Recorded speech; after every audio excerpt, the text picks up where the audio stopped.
happy. That's all I did. I hate you. Holy shit, Danny. Hello, everybody, and welcome to another edition of the Market Down Podcast. My name is Nick Cummings, joined this week by Matt Casone and James Asante. I want to say a quick welcome to Matt to Wednesdays. This is his first time doing a Dynamite review, so thank you, Matt, so much for joining us. And once again, And maybe last. we'll see. Happy love Wednesdays. Love Wednesdays.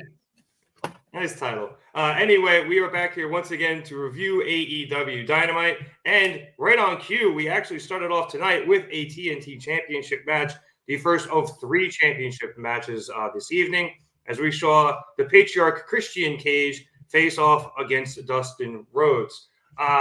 Obviously, this is a Christian match, so we were going to have some shenanigans. They started when Christian, towards the end of the match, decided to hop out of the ring to grab his TNT Championship. And while that was happening, actually Aubrey Edwards took it and was giving it back to the corner. And while that was happening, Dustin Rhodes was able to lock up an inside cradle. But however, Nick Wayne jumped in. He flipped the cradle over. And we thought Christian might have stolen one, but Dustin was able to kick out. Christian then kicked out of a superplex and a crossroads. And as he was lining up again, Nick Wayne decided to get involved once more, this time going after Dustin's feet. But Dustin went out to the outside. He was able to take out Killswitch, formerly Luchasaurus, with a dick kick, and then hit Nick Wayne with the Canadian Destroyer before heading back into the ring. However, as all of this was happening on the outside, Christian was over on the inside in the opposite corner, attempting to take the top turnbuckle off. This continued to distract referee Aubrey Edwards. And as Dustin got back in the ring, he charged at Christian in the corner. Christian was able to dodge it and put Dustin into the ring post. Christian then hit a spear and a kill switch, but Dustin was actually able to kick out before Christian hit another kill switch for the win. So, Matt, I will go to you here first, since you were literally holding the title and wearing a sleeveless turtleneck. This seemed like a very standard Dustin Rhodes / Christian Cage match. It was straight out of the Ruthless Aggression era with these two guys. But I really enjoyed it, and I actually did a good job hyping up the crowd to start the show. Well, one second. Champ, put the title on the other arm. And Rev, that was straight out of the Attitude Era. That's how old these guys are, and that's how long they've been wrestling. I guess that's true. I was thinking they were they were both singles wrestlers in Ruthless Aggression, just to cover my basis there. But again, Matt, how did you enjoy our opening contest tonight? I thought it was a lot of fun. You know, these guys, they don't miss a beat. I love that there was 2 guys. I'm not the only one in sleeveless turtlenecks now. I don't know if you noticed there was 2 guys in the front row who also had black sleeveless turtlenecks. It's a look. I think it's the look of 2024, and we all have Christian Cage to thank for it. Yeah, I'm not sure I have the muscles to pull it off. I will stick with my jerseys. Thank you. Shout out the Rangers. I went to the game Sunday, and they won, so I'm 5-0 Nice. now. Hell yeah. But James, as much as I would like to pull off the sleeveless turtleneck, I'm not going there. But the man who can, he was also able to pull off the win tonight in a good opening match. Oh, no, I completely agree. I thought this was way better than it had any right to be at this stage of these 2 guys' careers. I know Dustin is still very capable. It's never shocking that he can go and he delivers, but it's still something to respect, and it's still something to marvel at. I am surprised that they had him kick out of the initial spear and kill switch finish, but it was a nice touch. It added some drama to it, and it added to, like, Christian looked unhinged right before he hit that second one. So it was great. I was a little concerned with the end of the finish initially, with the end of the match initially, because that spear took a minute for Christian to go after, because Dustin stayed in the corner. Dustin went for the shoulder tackle into the corner, and he missed, and he kind of just stayed there for a bit. I think he stayed there a little bit longer than he should have. I don't know if it's maybe they missed a spot. I don't know if it's he forgot what was supposed to come next, or if he was just really trying to sell it. But he took a little time there, and it was fine, just noticeable. And then that second kill switch, he didn't quite have his arm up for it. Sloppy. Christian needed to like hook it a little bit, and it is what it is. It wasn't enough to take me out of the match or to take away from the match, in my opinion. Just things that I noticed. Nick Wayne, he is becoming the seller of all sellers. That bounced and planked with that Canadian Destroyer. He sold it like a champ, and good on him. Very good on him. Well, you got to remember his mentor is Darby Allin, who is the king of selling right now. Absolutely. So... We're going to take a quick second. We're going to take a quick second. Novak 916 asks, James, who would win, Ash versus Jason Voorhees? That is a great question. Ash Williams would always win. See, while I don't think Jason Voorhees is a Deadite per se, he definitely comes from the Necronomicon. So that is exactly the type of evil that Ash is prepared to take down. Great question, Novak 916. Fun fact, apparently Ash Williams was supposed to be part of the Freddy versus Jason movie. I don't know. It's a long thing. He was supposed to be in the sequel. It never happened because they couldn't get everybody on the same page. There was a great comic, a less than great comic book sequel, but we'll talk about that later. Great question, though. I want to get back to what you were talking about, Dustin. I agree. I think maybe he was hurt. Maybe he's concussed. Hopefully not. We'll see. And also, it's funny. He took so long to get out of that corner, but then he got up so fast after he kicked out of the initial kill switch. And that's why, personally, I would have preferred if it just ended with that spear kill switch and, the 1, 2, 3 and no second kill switch. That makes a lot of sense to me. I understand that notion. And who knows, maybe I don't want to think that maybe Dustin got his bell rung a little bit, so he kicked out on instinct the way he did. I will say that I don't want to get too spoilery for later as we get into the main event. I didn't like how similar the finishes were here. I was thinking that as well. That's the only thing I'll get into, but we'll talk. We're on the same page. Yeah, but we'll talk about it as we get to the main event later. Absolutely. I'm going to try to regal the hesitation from Dustin, saying maybe he knew where he was in the ring that Christian would be lining him up for a spear, so he recovered a bit longer than normal and then was able to kick out, and then he had to be hit with a second kill switch. I don't know. That was storyline. Yeah, that works. / regal. On Twitter, we have over 2 decades have passed, and these two men can still perform on a high level. Christian Cage versus Dustin Rhodes was pure old school wrestling, kicking off AEW Dynamite with a great match. It's incredible given that both men are in their 50s. Respect to the veterans. I think the biggest shocker of that is that Dustin's only in his 50s. Yeah, I think I saw before he's 54. God bless him. God bless him. I mean, Sting is about to be on Social Security and he's still going. So apparently, if you're over 50, you're going to be fine in AEW and absolutely still kicking ass. So good for him. Good for both these guys, obviously. Fun match to start the show. And wow, welcome to our 500th video. Thank you, I assume, Producer Boy, for running that down. I'm going to do it enough to get to 500. All right. Well, while you do all of your arm exercises for the day, I will move on to our next segment, which was a backstage interview with Swerve Strickland.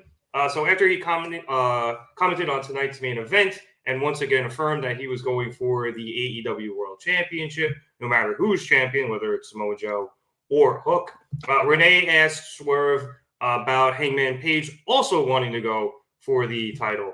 Swerve compliments Page, actually, saying that he's beat a number of top performers, running down guys like Moxley and Omega, more recently Claudio and Roderick Strong. And he even says that if God came down, that Hangman would have a shot at beating him. But says that Hangman in 2 times has never beaten him. Swerve's gotten him twice, so he doesn't need to prove it again to Hangman or anybody else. So this actually came back a little bit later with Hangman, so we'll get back into it. After that, we went to commercial and came back with a backstage interview from Chris Jericho. Actually, before I go to James, it seems like you wanted to compliment that a little bit more. Swerve is just killing it on every level. There is no category that he is not excelling in right now. That promo was incredible. He put over Hangman. It's say what you will about the next guy we're about to speak of, but Jericho had an old adage that is, Never bury your opponent in a promo because it means when you beat them, it means nothing. Put them over so when you do beat them, it feels like the biggest deal in the world. And if you lose to them, you understand why. He made Hangman sound like AEW's best, but he still made it known that he's better than the best. I thought that was incredible work from Swerve. He took a dig at Mox to Renee. She sold it beautifully. A+ segment, and again, we'll talk about more of that later, but just love these guys. Love Swerve, love what he's doing, and I love the story he's a part of. Love the eye makeup too. That's fun. Yep. Guys, he's just tired. You don't call that stuff out. It's not professional. Matt, I know you're new. Is he real? I really thought he's not. Wait, okay, that's my apologies. Rev sidebar with Matt for a second. So earmuffs. Matt, I know you're new. We riff here at the Mark It Down podcast, it was eye makeup. You're doing great, but it was a gag. And I got you, and I get it, and I appreciate it. You made me sound funny, but it just, you gotta roll with those punches. Okay. But next time, you got this. Okay. You got this. Thanks, bud. Oh God, I'm very nervous. Am I good? You're good. You're good, but none of us are going to be good in a second. Oh, gee. All right. I think Swerve is making a real strong push here to be the next main character of AEW. I feel like the first one was Hangman, and then we had MJF after Hangman lost his title, and Swerve is the early contender to be the next main character of AEW for a while. Well said. Guys earned it, and I'm more than looking forward to it if that does come to fruition. But Matt, anything else you wanted to say about it? No, I'm just interested in where it's going. I think we'll talk about it more in the main event because I do have concerns, but we'll see. It's too early to tell, at least in my book. Gotcha. Fair enough. After this, as I mentioned, we went to commercial and came back with an interview with Chris Jericho, back-to-back Renee segments. Nice. He and Sammy Guevara lost at Battle of the Belts to Big Bill and Ricky Starks for the AEW World Tag Team Championships after the Don Callis family interfered in the match. I believe Takeshita hit Jericho with a kendo stick, and it was Powerhouse Hobbs that pulled Ricky Starks away as Sammy Guevara did a leap of faith off some of the scaffolding, and that ended up being the finish to the match as Ricky was able to pin Sammy. Obviously, Jericho's pissed. He's going after Takeshita, blah, blah, blah, blah, blah. And then Matt Sydell, excuse me, $5. Matt Sydell comes over and tells Jericho, look, I've known you for a long time. You're way too good to be frustrated about this loss. You're getting too worked up. You should go into the ring and take out some of your frustration. You're good, John. And Matt, you got to do it. Matt, you got to do it. There you go. That match should be against him. So Jericho accepts the match, and they'll have it on Friday on Rampage. I'm so sorry, Rev. I didn't want to interrupt in the middle of you saying that, but it's Tom, was it? Or Matt? I think you look more like a Tom, but we'll get there. It's your, not yo. It's a YU or a YE. So just that quick note. Also, Matt Sydell sounds like a child auditioning for a play for the first time ever, and he's petrified of not getting his line right. I think yikes, It was not good, in my opinion, as well. Like, I don't know how this guy has a job. No, I know why he has a job. I get why he has a job. Every company needs people who could do flashy stuff, but also be the loser. I none of that's surprising to me. They have like 8 of those guys in the company. Well, also, Kevin, I'm always tired. That's a secret, Cap.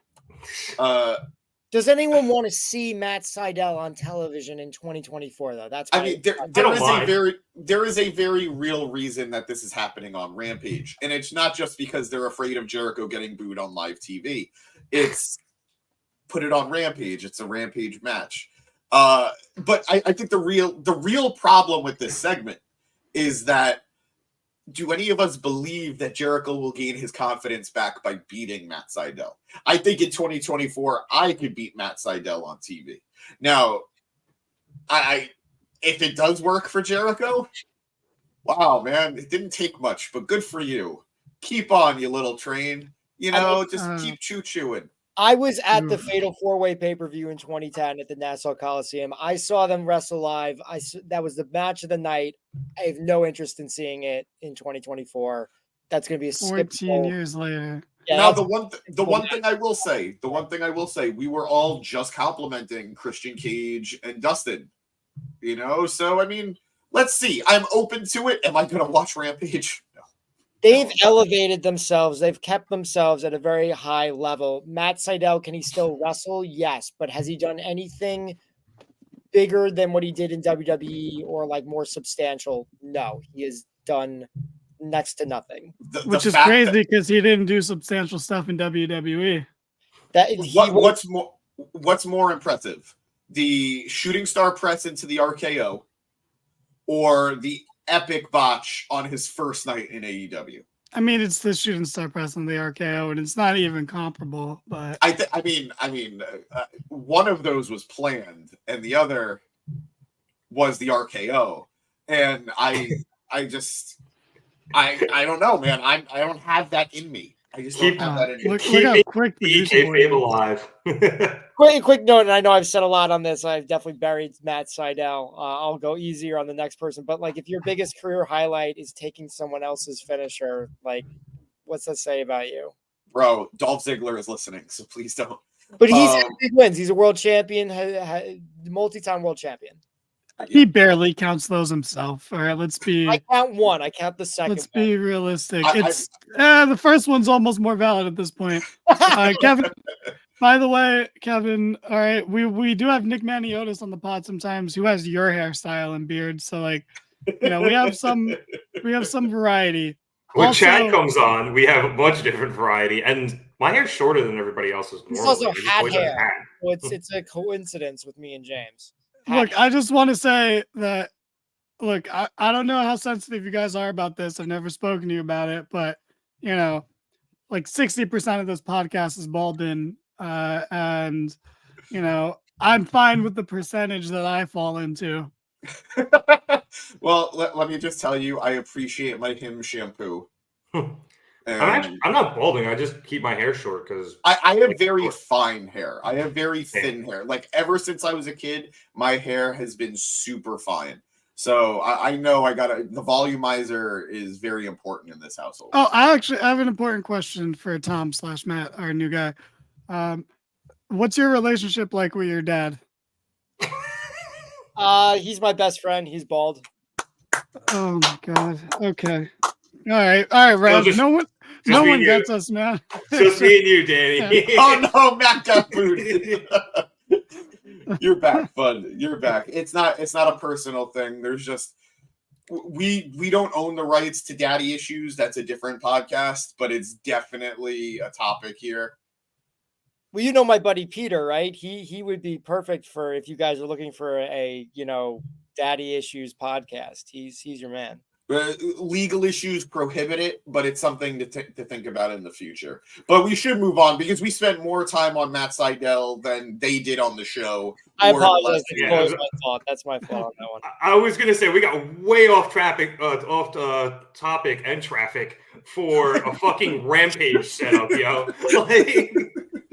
Let's move on to our next match, which saw Orange Cassidy and Trent Beretta face off against Commander and Penta El Zero Miedo. This actually came about because both Chucky T and Ray Fenix are hurt, so they had to sub in these new guys, and it actually worked out pretty well. This was a fun match because obviously these guys have a lot of chemistry. It ended with Trent getting hit by a super kick from Penta, and when Penta went to hit the ropes, Orange was able to get back into the ring, shove Trent out of the way, and catch Penta hitting a beach break, and that sent him out of the ring. Cassidy then hit an orange punch on Commander, who was the legal man. And then Trent then followed that up with his finisher. Give me the fucking name of the finisher, Excalibur. You call every other finisher name except this one. He just said he crunched him. I don't know if that's it. And Trent and Orange get the win. After the match, we had Roderick Strong and the Kingdom come out, and Roddy challenged Orange for his AEW International Championship, saying that Orange is probably scared and he won't go after him, and that's why he had this tag match instead of defending tonight, because he knows his time is coming up. He's too injured and starts talking all this shit. Orange actually tried to grab the mic at one point, and Roddy wouldn't let him. And after navigating through all the "shut the fuck up" chants from the crowd, Orange finally gets them to calm down and says, "Sure, I'll fight you. Let's do it now." And we almost get this match for a second before Roderick decides that instead he wants to do it at Revolution on March 3rd, saying this way Orange has to wake up every day. Hang on, crowd's chanting. Orange has to wake up every day. Oh, so crowd's still chanting. Orange has to wake up Stop! Orange has to wake up every day knowing that he's just keeping his title warm for him. So Matt, actually, because James on the phone, Matt, I like this match. Like I said, all of these guys have good chemistry together. Obviously, Trent, best friends, and the Lucha Brothers have faced each other a lot. So I think that lended to the fact that these guys were able to have such a good match. Orange, I think, has faced Penta a lot. And I know Commander was a little bit of a new guy in this mix, but he is able to always have a good showing. And I think it led to a very good match. I'm really interested in what's going on with Trent for 2024. It seems like they just want to have him in the mix. And I feel like maybe his official win record isn't like more wins than more losses, but he's in the mix, and I feel like he's coming out on top more than he is, on his back. So, like you said, fun match. Would I prefer to see Best Friends versus the Lucha Brothers? Yeah, of course, but these guys still put on a good match, and nothing wrong with that. First of all, I want to address the tweet Producer Boy put up complaining that we have, quote, another 2 months of this stupid fucking Orange Cassidy reign. You, sir or madam, can fuck right off. And secondly, I am interested to see what they're doing with Trent, not just win-loss wise, but his demeanor is clearly changed. And we're getting more of a, wow, I didn't know that Trent was a dick in real life in the ring. He eliminated Danhausen at the pay-per-view during that Battle Royal. And you just see, and they mentioned it on commentary, you just see this aggression that's coming out of him in the match. And even after, you see how hyped he was when he was able to get that pinfall. So I am curious to see what they do with that. And then in the meantime, obviously, we're building towards Orange and Roddy at Revolution, James. No, I want to have the optimism that Matt has in questioning what's going on with Trent. I've been through this far too long with Trent to have hope anymore. Every time I think they're going to finally give him something, I had the rug pulled out from under me, and it hurts every time. I love Trent. I think he's incredible. I love Chucky T as well. I want to put that out there. I think Chuck is one of the most underrated talents in the company, and I think the guy could have a great match with anybody. I think that's true for both of them. But there have been so many instances where they should have won things, whether it's the tag titles or the trios titles, or they looked like they were primed for a TNT spot, specifically Trent, and it just never materialized. So if it happens in 2024, I'm going to be cheering and chanting and marching in the parade, but I've been hurt too many times to believe that it will happen. So maybe that's great, because if it does happen, it'll feel so much bigger and so much more of a shock. But man, it's just too scary. Now, in terms of the match itself, I thought this was great. I thought the psychology was really good. I loved Penta and Orange going back and forth with their stuff, and Penta. See, if you don't like Orange and the quirky things he does in the ring, if you're a Cornette fan, sure, be you, breathe a little bit, take your heart pressure medication, but you then can't enjoy a Penta match when all he does all match is like, you just can't. So I'm cool with all of it. I enjoyed it for what it was. The right team won. They won in the right way. And I don't want to overlook it because the match was good, but the real story is what happened after the match. I'm really excited at the notion of what could come from there. But I do want to say one thing. This match didn't need to happen the way it did because the opponents, like the teammates, were injured. Chucky has been injured for a while. Yeah. So this wasn't like a last minute substitution. And Phoenix is almost always just as hurt as he is healthy. So again, another instance of this wasn't a last minute substitution. It is weird though that this is the first time Orange and Trent are teaming up in a traditional 2-on-2 tag match in AEW though. That blew my mind. Yeah, I was surprised to hear that. That was really surprising. I want to just really quick address like the last tweet producer boy had up on the screen. Humble Wrestling, you're dumb. You suck. Stop having opinions. That was a trash take. But we follow that guy from our Mark It Down Twitter account. Follow us at markitdown_pod. I don't understand why or what the fuck his opinions are because I've never agreed with anything that man has ever tweeted. You want the hot take so you can be like dumb man. That's true. No, that's actually a good point. You need people to be a baseline of stupid.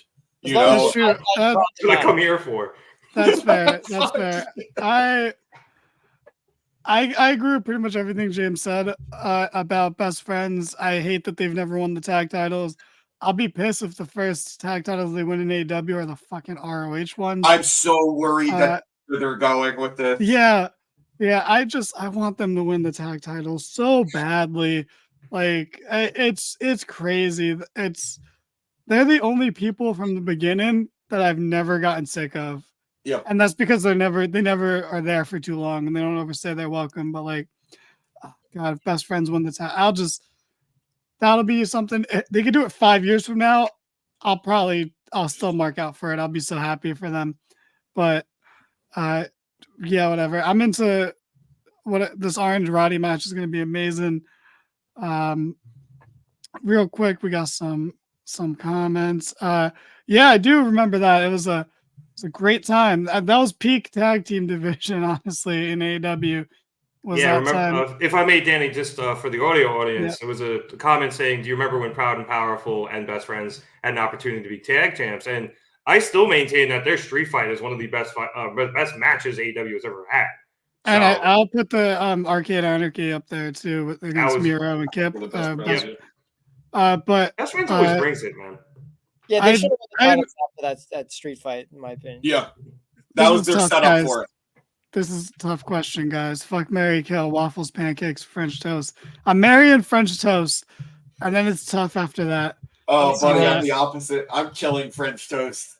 That's wild. I mean, I would hate to use the word like basic, but shit. I guess I'll fuck pancakes and kill waffles. I don't want to kill any of them, honestly, but.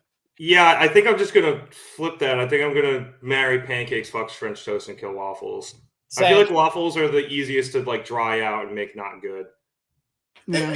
But I think they're also the easiest thing to enjoy. Are we also counting like Eggo waffles, like something that you could just put in the toaster and enjoy? Because I was going for they're the most reliable. I'd marry waffles because you know what? On my tough days where I don't want to really do much, I can just pop it in the toaster and I'll enjoy myself. Pancakes, you give a little more love. That's why you do what you got to do to them. But you kill the French toast. It's not even a question. I feel like French toast is the most different out of them. Like I feel like waffles and pancakes sometimes in some scenarios can kind of cancel each other out. That's why I would go with not killing French toast. And I prefer pancakes over waffles. So French toast is the exchange student that you have like a 3-week affair with, The more you speak, sometimes the more I learn about you, and the more like I delve deep. It's a beautiful but scary place. It's French. Fun fact: visiting America. Fun fact: I will have syrup with pancakes, but I will not have syrup with waffles. Interesting. So is this the first one that's officially announced? Like, obviously we know that Sting has a match. We just don't know against who. Is this the first match that's officially been announced? And could Trent betray Orange Cassidy and cost him the title? Is that something they're building to? He's already betrayed Danhausen. Could he betray Orange Cassidy and have Roderick win the title? It's on the table. I don't think he betrayed Danhausen. I think he's just a dick, and no one was surprised that he threw Danhausen out of the Battle Royal. I would just say that's him being himself. we all know Trent's an asshole, you know. In real life. I met the guy. I met him at a Bad Fish concert. He was very nice. We took a picture together. Clearly, sir, you don't watch enough BTE. But beyond that, we don't break kayfabe here at the Mark It Down podcast. This isn't the Smark It Up podcast. This isn't the Smark It Up. We're the Mark It Down podcast where we kayfabe. Hey, do you guys want to change your name? To Smark It Up. I've had that in the back pocket for when you guys eventually fire me. Smark It Up is gonna be my backup name. That should be the opposite day, like podcast or a Bizarro World, or like how Penta goes to like whatever his dark version is. I'm definitely gonna wear the emo clothing and I'll do what Swerve did. I'll put what Swerve did under my eyes. I thought he was just tired. Ooh, great question, Matt. Did you take notes for this episode? Yeah, I know who this is a shot at. Yes. Wait, how many pages? How many pages is that? Just one. Ooh. Okay. All right. Some follow-up questions since we're doing this. This is the interview portion now. Sure. Yeah. We just want to get to know you a little better. I don't know how well Rev knows you. But we're gonna ask some questions. What kind of music do you listen to? Whatever's on the radio. Yes. Good answer. You won't be the judge of that, James. Okay. Okay. Do you watch anime?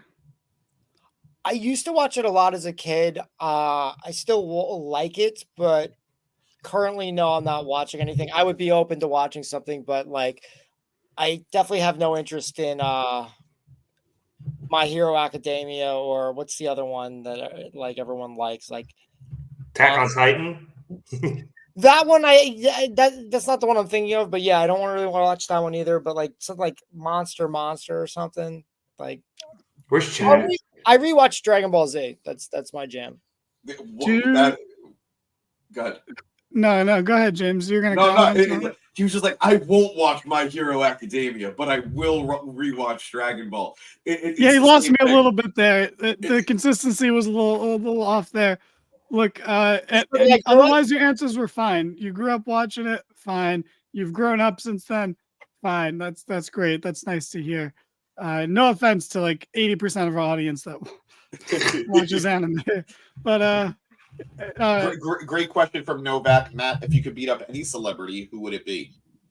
Oh, this is a good one. Oh man. Oh, I know exactly who it is. It'd be, who's that guy on the big wrestling fan on the Niners football? Greg Kittle. Yeah, George Kittle. I took his WrestleMania seat at WrestleMania, dude.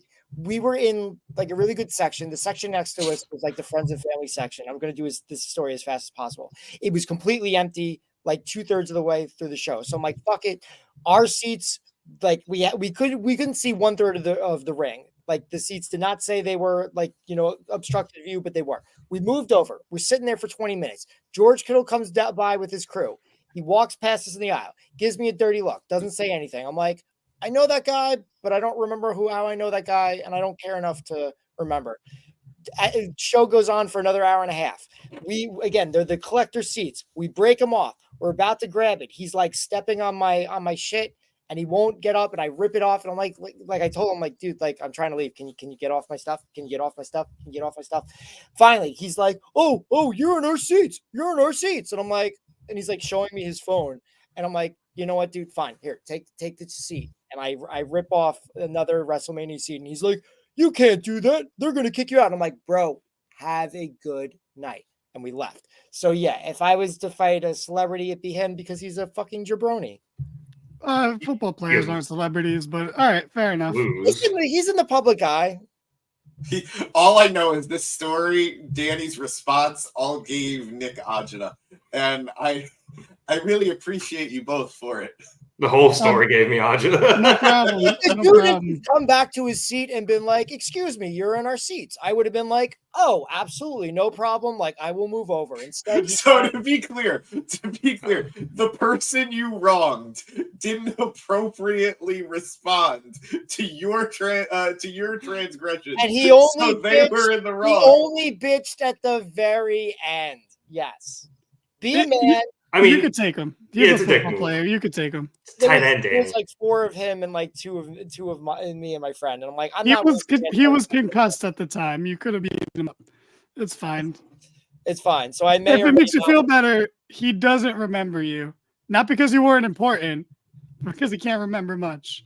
It's just funny. He's got like a picture on Instagram with the chair, and I'm like, yeah, you only had that chair because I ripped it off for you, and you would have had to wait 20 more minutes for like the person to come with like the scissors. Because That was zipped ahead of it. its time.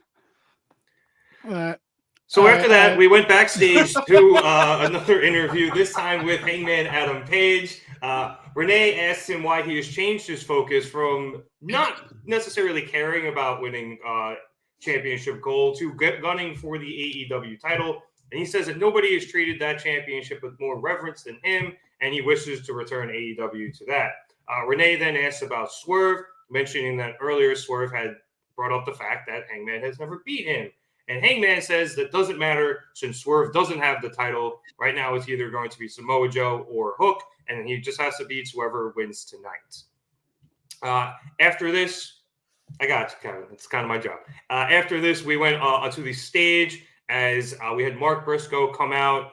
It is about the 1-year anniversary since his brother Jay passed away tragically in a car accident. So Mark came out to give tribute. He talked about his brother for a bit, and then also mentioned the fact that his younger nieces were in the car with Jay. And unfortunately, at the time, one of them was told that she would never be able to walk again. However, she was then able to walk out onto the stage with 2 more of her family members to much applause. And we then went into a quick Jay Briscoe tribute package.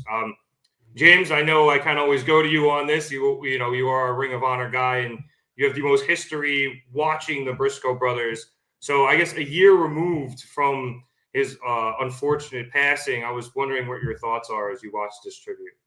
I mean, I do want to acknowledge not just Jay's passing, but while watching it, it reminded me that they had that beautiful tribute to Brody last week at Daly's Place. And I know Brody didn't pass away last week. He passed away in December, but just what a rough time of year for, fans of these guys. It's always going to be a tough reminder, but I do commend AEW for how beautifully they honor their fallen. It's not something they need to keep doing, but they do. And it never feels forced. It never feels like an obligation. It just feels like a true celebration of them. So I thought it was lovely. I know that there's been a lot of worry about Jay's daughters who were in the car. And, we knew that it was a rough incident, obviously, for that whole family. But we didn't know much past the fact that they were recovering and they were heading home. But we didn't know. We just knew that it was going to be a tough road. And to see them walk out with their uncle, it was a beautiful, beautiful moment.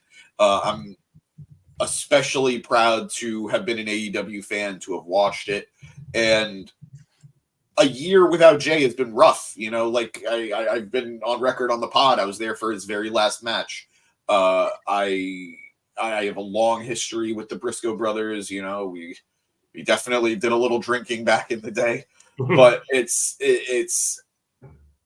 was a rough loss. And I appreciate the fact that AEW will keep this going. And Mark has been carrying the legacy of the Briscoe brothers remarkably. He had a great showing. A lot of people loved his showing in the Continental Classic. He has risen up a lot as a single star.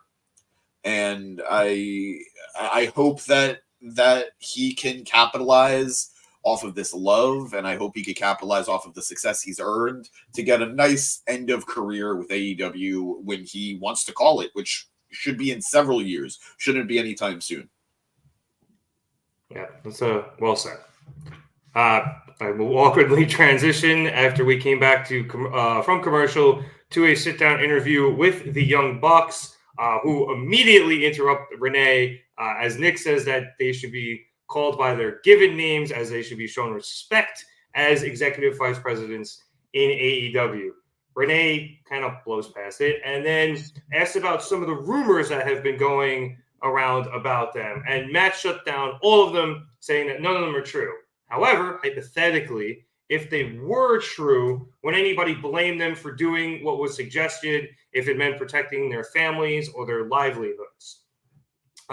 Renee then shifts the discussion to Sting, as obviously they ended the show last week coming out on the stage after Sting and Darby won their match. And she asked the Bucks if they were officially calling Sting out. Matt starts by going into the beginning of AEW, saying what they wanted to do was change the world. But that all kind of got lost as they invited in some of the toxic old guard in recent years, and they've lost sight of what they wanted to do. So in order to bring back AEW to what it was, they need to rid the company of these types of wrestlers. And while Sting is clearly not one of them, as they say, saying that he has been a model wrestler and employee and has helped all the younger talent and is an absolute legend, he is representative of this toxic older guard, and they need to get rid of him, and they need to do it themselves because as EVPs, they don't want to do anything that they wouldn't ask somebody else to do. So, Danny, I guess I haven't gone to you first yet, even though this is probably a bad idea with the Bucks. This is an interesting character shift for them. It seems like they're almost trying to move away from the team name of the Young Bucks, going by Nicholas and Matthew Jackson. They are, playing a little bit with the rumors from Meltzer and I guess everything that went on with CM Punk and whoever else, and I guess anything that happened with Mrs. Matt leaving the company. But it is interesting to see why they would call Sting out, as they are trying to, I guess, push against all the quote-unquote WWE wrestlers that some people might think are ruining AEW and taking away from its original image. Ooh, I am torn between two lanes to go down with this response. I guess I'll be serious. Look at that. There was all these complaints last week about them being the final opponents, and this is so random. And what do they do in a simple promo? They laid out why, they put a little bit of story into it, and now we understand where they're coming from and why they're doing it. So that's that's great. I'm not bothered by that whatsoever. Can I say I still want this to be the match? Not really, but it's gonna be good, and I have no actual problems with that whatsoever. So, who cares in that regard? But I guess to answer it in the way that James wants me to. Yeah. These two motherfuckers, okay. They look like they run a fucking church scam where they have virtual prayers and people send them a ridiculous amount of money, and then that money never goes towards anything good. It just lines their pockets. They look like grifters, and how dare they turn the real life antics that they pulled into a character. Okay, for all intents, for all intended purposes, these two guys had a random guy call them out and start a fight with them in their own company, and everyone likes them the least coming out of the situation somehow now. Somehow time has made it worse for them. In the beginning, everyone's like, oh my God, Punk is the problem. Punk's an asshole, but we love him, so we're going to be biased. But now everyone's like, oh, look at Punk. He's all happy back in WWE. Everything's all great now. And then the only people, Kenny's not getting any shit. The only people still catching shit are the Young Bucks. Well, it makes no fucking sense. Making shit. Kenny rescued a dog. You can't get mad at a dog rescuer. That's true. It depends on who's telling the story, but Man, it's just weird how the perception of them is. That being said, Sting wants his last match to be a really good match, so I think he picked good opponents for that. I do think that match is going to be fantastic, and I might cry. I would like to point out that's not official yet, and we discussed. No, it was brought up a little bit later, and I'll just run it down really quick because it was a video package steamingly for Sting in Darby's last match, but Darby at the end of it said that he thinks as an undefeated tag team, and I believe 26-0, him and Sting should get a shot at the titles, and that he and Sting should go out as a tag team on top as AEW World Tag Team Champions. So as of now, we don't know who Sting's final opponent is. And Matt, I think you were going to point that out because, I think they're trying to keep this in a bit of secrecy, but it might not be the Bucks. It might be Ricky and Big Bill at the moment, or we still could get Sting versus Darby. Wait, real quick. I'm sorry. I just want to address some slander in the comments.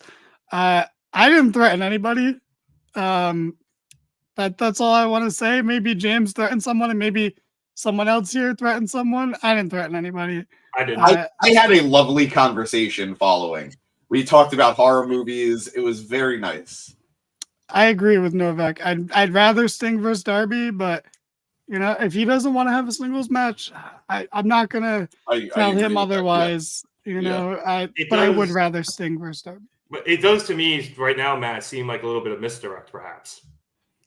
Yeah, like you said, that video package, I'm glad you brought it up. I feel like I've been talking a lot, so I'm glad someone else said it. But even that video package, he says it, and they did show in the video package, they did show Big Bill and Ricky Starks. My thought is maybe they do a triple threat match, which I don't like, or maybe they put the titles on Matthew and Nicholas Jackson and then have that title match against them. I'm with you guys, though. I would prefer Darby versus Sting, but also I want Sting to have his match. And also I want him to have the safest match. Honestly, he's been through a lot. I know he's doing well, but I still want to see him not go crazy in his last match. Like, you can have you're shit out of luck. You're shit out of luck. He fucking went through 2 tables off a stage last week. And I didn't like it. Sir, we let each other finish here at the Mark It Down podcast, but elder abuse. Phrasing? Who's abusing who? Wow. Wow. He's abusing his own body. That's not elder abuse. That's masochism at worst. But I will say, before you do start, James, Meltzer did report that whatever Sting wants to do, whatever match he wants, whatever the finish he wants to be, it's his decision, and nobody's going to tell him otherwise. Because Tony Khan's just be like, what do you want? He's going to tell him, and that's the end of that. Exactly. Just to address this, I thought this was incredible. The Bucks are leaning into what everyone hates about them and what they are. These are the caricatures that people imagine when they hate the Bucks. So I love that they're 100% just diving headfirst into it. Beautiful work. They look so douchey, and they're going to make this a great, great gimmick that I think is going to last them a while. So many mustaches in AEW right now. You get quite a few. It works. It works. It promotes a lot of great things every November, but I digress. James looks really good when he's dressed up as Bob from Bob's Burgers. You humble me, sir. Thank you.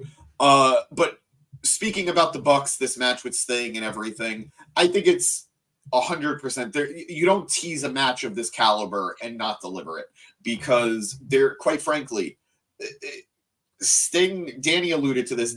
Sting wants his last match to be a tag team match. Would I have preferred Sting versus Darby? Sure. But as Rev said, that's not what he wants. He wants to have a tag team match. Sting's entire AEW run has been tag team matches. He hasn't had a single singles match. They've all been tag matches. So if you're going to go out on a tag match, just like your entire run has been, you want to go against the best teams there are in AEW. And there is no better team than the Young Bucks. Or at the very least, there is no more high-profile team than the Young Bucks. Sure, they could have had their retirement match against FTR. I think we've been there. I think we've done that. And even if they didn't, they were allies at one point. The Bucks are the bigger deal. The Bucks are the bigger headline. They just are. Even if you hate them, you're talking about this match.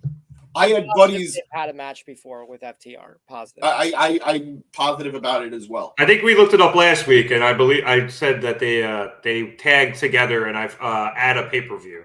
Yeah. I'm not sure they fought, but I know they tagged together. I thought it was Forbidden Door. They definitely did fight. It was this. I think they were on opposite sides of Forbidden Door, if I'm not mistaken. I only did a very quick Google last week. Maybe they might have. But beyond all that, this is, as Danny said, this is the match Sting wants, and it's going to be a great match. It's going to be an exciting match, and it's going to do so much for the Young Bucks when they pin Sting. It's going to do so much for the Young Bucks to have that heel heat of being the guys who beat Sting. Now, maybe Sting wins. Maybe Sting goes out on a win. I don't see that happening because Sting is of that old school nature of going out on your back, putting over the other talent, the younger talent, the not so young Bucks in this instance. But I have to believe it's going to be a loss for him, and that heat for the Bucks is going to be huge. Now, the Ricky Starks big bill of it all, we are still more than a month away from the pay-per-view. Maybe Sting and Darby take the titles from Darby and Big Bill and then drop them to the Young Bucks. Ricky and Big Bill. What did I say? Darby and Big Bill. Darby and Big Bill. Thank you.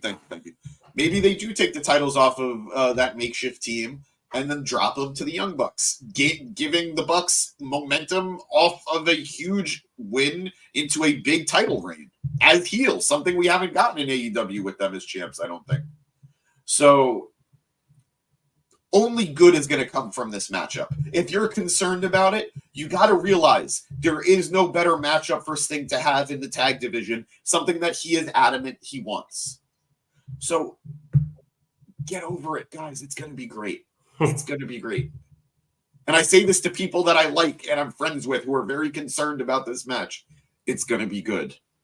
I promise. I thought you just said it was going to be great. It's going to be amazing. Thank you, Matt. Your story's falling apart here, man. You got to make up your mind. Is it going to be good? Is it going to be great? Is it going to be amazing? Are the Young Bucks assholes? What is your stance here? I'm clearly a hack fraud, but it's going to be great to amazing. And Sting is going to do something dangerous. Matt, you just got to accept it. He's going to. This last match, you know he's going to. Can you imagine if this is the boring match? Every other match he's had in his run in AEW, he's diving out of the stadium. He's diving through tables. He's jumping off ladders. He's doing all this insane stuff. But this is the match that he decides to have a 20-minute rest hold. He's got to jump the shark this match. Literally, they should do that. You realize though, Matt, jumping the shark is something that you're worried about happening in the middle of your TV show, and you're done. Is Shark Boy still wrestling? Could we get him? Would that work? I will not give you a shell. Yeah, we're going to move on. Copy that. I will say, James, though, you brought up something I found interesting, saying that they're becoming the caricatures of what everybody believes them to be at the moment.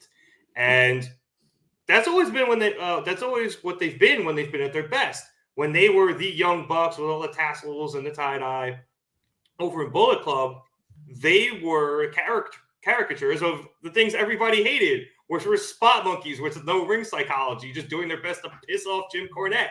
And that's what made them so good and very good heels. And obviously in Japan, they were the douchey foreign American guys, which made them even better. So now everyone perceives them as, these backstage assholes with too much power, even though I don't think they've had any for a while. And they're causing all of this trouble, getting into fights with people coming in, cough CM Punk. You might as well lead into it. And they very deftly alluded to all of that stuff without, explicitly saying it or confirming any of it.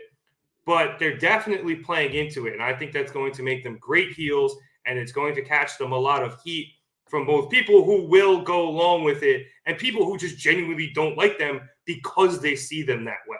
I think it's a great turn and possibly even a chance for them to ditch the Young Buck moniker because they're not young. Like you said, they're not so Young Bucks. So I think it's a very interesting play for them here, and I'm looking forward to see how it all works out. Kevin's saying, what if Flair works with the Bucks after the Sting match? What if Flair's going to turn on him one more time? Just one more time, Ric Flair turns on him. Dirtiest player in the game. I actually don't hate that. Flair becomes their manager. No, it's going to be even better when Darby starts teaming with the Bucks and he wears the tassels and everything. He grows a mustache, and it's just not as good. Ugh. No, he's just going to paint half of one on his face. All right, let's move along here as we spent a lot of time on that. To our second title match of the evening, which saw the Mogul Embassy, obviously the members of the Gates of Agony and Brian Cage, face off against Switchblade Jay White and the Guns of Bullet Club Gold for the Ring of Honor World 6-Man Tag Team Championships. This match actually ended with a chaotic sequence where Brian Cage was hit with a 310 to Yuma, and the Guns were then subsequently knocked out of the ring, which left Jay White one-on-one with Bishop Khan. White goes to hit the ropes. However, Prince Nana, who was on the outside, grabbed Jay White's leg. This screws up his timing, and Khan was able to hit a lung blower that Jay White was able to kick out of. Khan hops up and immediately starts arguing with referee Aubrey Edwards. And while that happens, Prince Nana grabs one of the 6-man tag team championship titles, gets in the ring, and goes to hit a staggered Jay White. However, Anthony Bowens of the Acclaimed comes down, and he prevents Nana from hitting White with the title, and then Nana is face-to-face with Jay White. White eventually looks like he's going to go at Nana, but Khan realized what was going on. He turned around and tried to set up White for a pile driver. White was able to escape, hit a Blade Runner, and 1, 2, 3, we have new Ring of Honor World 6-Man Tag Team Championships. After the match, we had the Acclaimed stand at the top of the ramp together with Bowens offering a scissor to Bullet Club Gold, and they just kind of stand up and realize how they actually won the titles with the Acclaimed after their offer last couple weeks ago for the supergroup helping them out. So, James, I think there are two sides to this coin here. After what was a very good match, you have Jay White winning gold in AEW, but it's technically in Ring of Honor. Who doesn't love a good monkey's paw? Who doesn't love that curl of the finger? It's just, it's beautiful.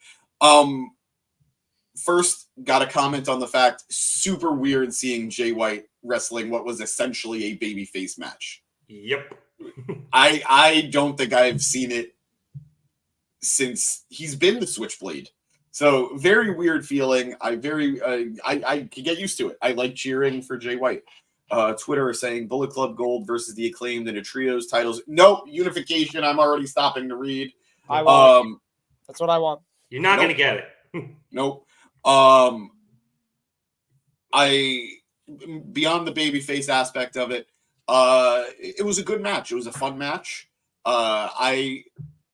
I've seen the growth in the Ass Boys, and I'm really enjoying their development as talent as part of this team. Got to comment on the fact that the trio have new music. Really enjoyed it. Really enjoyed the music. I know they were teasing it yesterday, and I think it delivered today on the hype.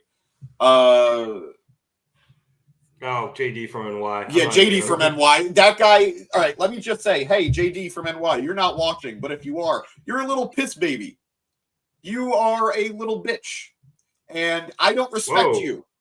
I don't respect you. You're kind of a piece of shit, JD from NY, and JG from NY is saying it. So yeah, bitch about that too. But anyway, starting beef with JD from NY. Okay. I'm not a fan. I am here for this. Yeah. I don't know you. I'm probably never going to meet you. You probably will never see this. You probably think I'm nothing because good for you and your following.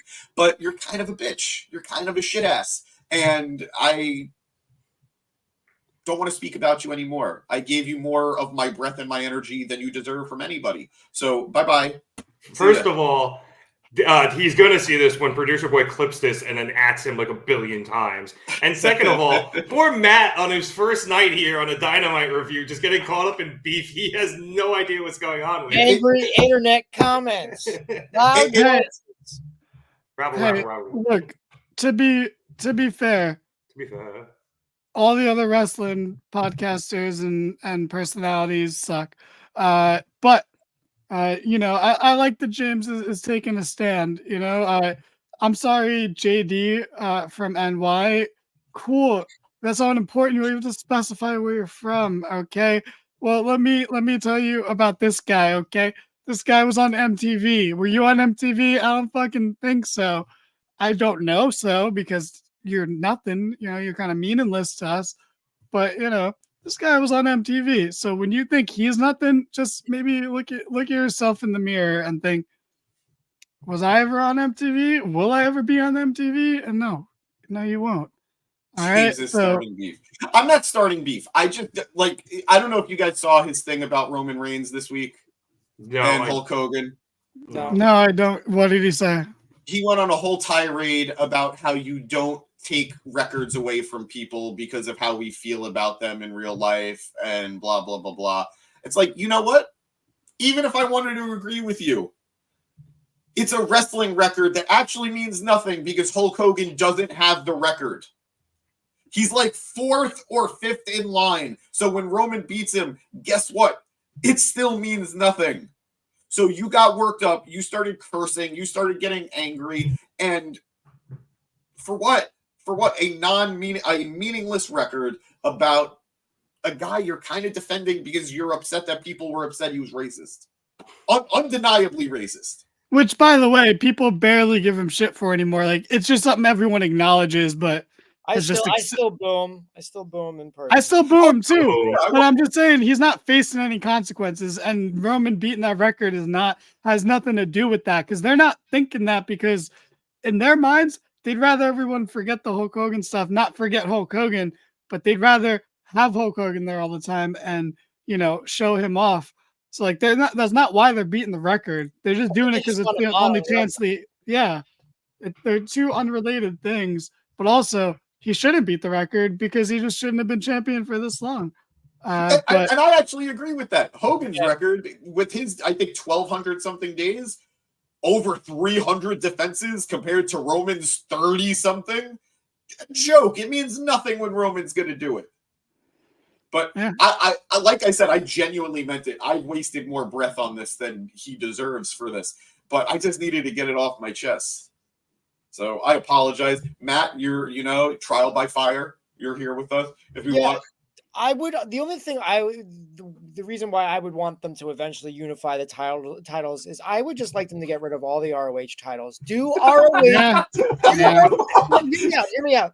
Do ROH as a one. Oh wow! It's all me. It's my show now. Do ROH as a one-night stand. Do it as a yearly anniversary show. That would get people into ROH. It worked for ECW. Not that they needed to. I'm just saying. I think that would work better. Let's put it this way. I have no interest in the ROH World title, and that used to be one of my favorites. Like Claudio, Jericho, Kingston, world champions. Like they're all worthy of being world champions, but just the ROH World Championship doesn't really do anything for them. What is going on in the background? I don't know, but it's actually making Does that me have anything to uncomfortable. do? Is that like No, don't worry about it. So why is it making you uncomfortable? I don't know. It's like a close up of like a hairy leg. With somebody tying their boot. But here's why this is going to happen, Matt. Because it's currently used as almost like their developmental brand. And yes, there are a lot of people on there who are better than that. But you have somebody like Billy Starks, who's very young and needs the reps both in the ring and on television. It provides them a platform to do that, as opposed to having to stick them on AEW proper television, and people can complain like Danny when he doesn't want to see them on Dynamite. So I think I represent the vast majority of people, but okay. Agree. Wait, let me just, to address Eric's comment, developmental should stay on the developmental show. Nobody was saying this when Dirty Dom was carrying the North American title. We recognize it's a lesser title. We recognize it is a feeder title. And if you're upset with Ring of Honor, being the developmental for AEW, think about it like this. Ring of Honor was the developmental for NXT for years. which was the developmental for WWE's main roster. Every Ring of Honor champion worth a damn got signed to NXT. And then when they went to NXT, they had a hell of a run before they started losing to The Miz on the main roster. So this isn't really any different. No, I mean, I think the difference is it's a little more nuanced and, I guess, subjective, but when it works, it's fine. But when it doesn't work, it's not fine. And Dom winning the North American title was the best thing that ever happened to that title. Yep. And, you know, that's from people who were at the Ricochet Adam Cole match at TakeOver Brooklyn. Like, you know.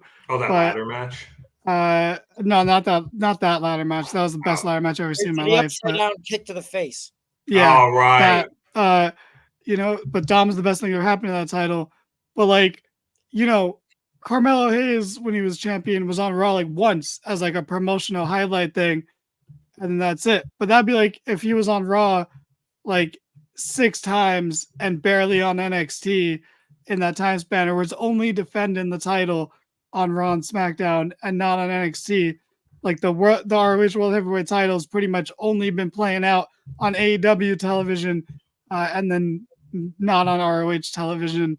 How many ROH champions are on Dynamite but not on ROH? Like when MJF and Adam Cole were tag champs, you know, like that's the difference. Like when it's done to highlight things or to actually promote NXT, you know, it works. But when it's done as giving guys titles, you're too afraid to give them your titles, like Adam Cole and MJF, who should have won the tag titles, not the AEW tag titles, not the ROH ones. Or in this case, maybe Bullet Club Gold. I don't know. Maybe they could win the trios titles. Why not the AEW ones? You know, why bring a second trios title onto your weekly television show? Well, I will say this for Ring of Honor. Like, we are saying it's quote unquote developmental, and to an extent it is, but these are still very prestigious titles. They've been around for a very long time. Some very good to great wrestlers have held these titles.